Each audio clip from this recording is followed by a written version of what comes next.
Assalamualaikum warahmatullahi wabarakatuh. Pwede naman siyang i-short na Assalamualaikum. Nang ibig sabihin, peace be with you.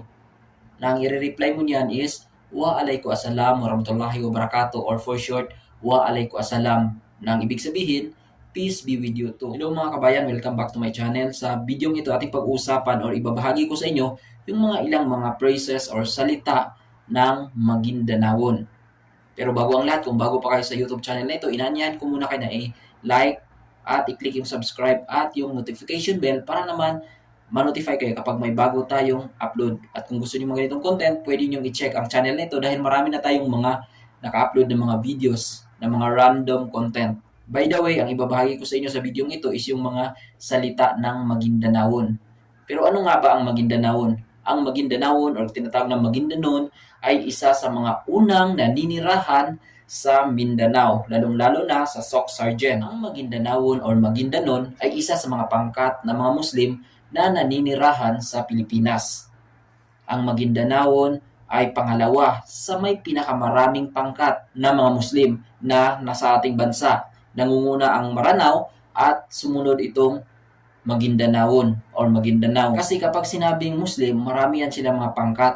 At kahit na pareho silang Muslim, hindi pa rin sila magkakaintindihan kung hindi sila pareho ng kumbaga pangkat. Kasi merong Maguindanawon, Maranao, Tausug, merong Sangil, merong Yakan, at marami pang iba. So maraming pangkat ang Muslim. Pero ang ibabahagi ko sa inyo is yung mga nalalaman ko na salitang Maguindanon or Maguindanawon. So hindi na natin patatagalin at magsisimula na tayo. Magsisimula tayo sa WH question, yung what, when, where, at why na ginagamit para magtanong. Number 1, what or ano. Sa Maguindanawon, ngen. Halimbawa, ano ang pangalan mo? Sa Maguindanawon, ngen inganang ka. Pangalawa, when or kailan. Sa Maguindanawon, kano. Halimbawa, kailan ka dumating? Sa Maguindanawon, kano ka nakuma? Pangatlo, where or saan. Sa Maguindanawon, endo. Halimbawa, saan ka pupunta? Sa Maguindanawon, endo ka pupung. Pang-apat, why or bakit. Sa Maguindanawon, nginan. Halimbawa, bakit ka umiiyak? Sa Maguindanawon translate, nginan ka bagulyang ka. Ngayon dako naman tayo sa mga basic phrases or mga sentences. Taga saan ka?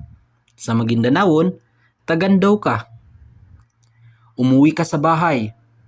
Sa Maguindanawon, uli ka sa walay. Kumain tayo. Sa Maguindanawon, kumanta. Magsaing ka. Sa Maguindanawon, pagalugan ka. Next is, kumusta na or kumusta. Sa Maguindanawon, ngayon ibatad ng ka. Ilan kayong magkakapatid? Sa Maguindanawon, pila ko mga galya. Saan ka nag-aaral? Sa Maguindanawon, endaw ka pangagi. Next is, anong nangyari? Sa Maguindanawon, ngayon inanggula. Next is, bumili ka ba? In Maguindanawon, namasa ka. Saan ang mama mo? Sa Maguindanawon, andaw inaan ka. Next is, gusto kita. Sa Maguindanawon, galinyan ko sa ka.